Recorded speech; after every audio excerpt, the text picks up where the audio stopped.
another week of Techy Tuesday. Today we're going to continue our series on Gmail hacks by showing you how you can forward one email address to another. That way you can check both email addresses under the same inbox rather than having to log into them separately.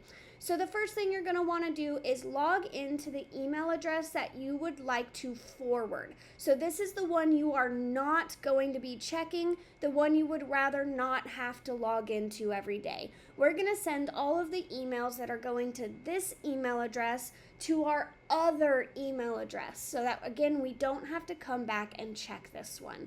So we're going to start again in the email that you want to forward to the other email. Then we're going to hit the settings gear in the top right hand and we're going to say see all settings.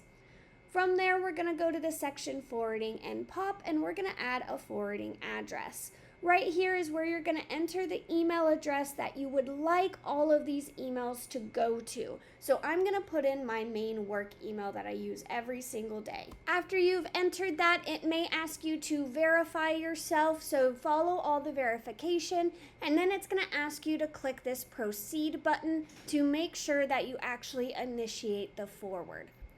Once you've done that, you're going to get a quick little notice whether or not you were successful.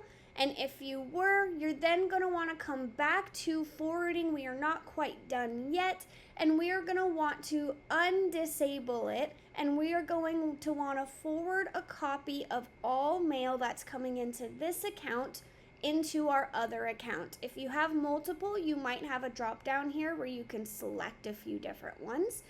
And here you can decide if you want to keep a copy in this mailbox or if you would like to archive, however you would like these emails to be marked after they have been forwarded over.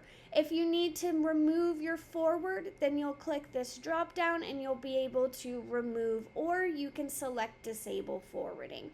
Once you do this, make sure you go down to the bottom and you hit save changes. That way everything sticks. If you have any questions on this process, let us know. But until then, I'll see you guys next week.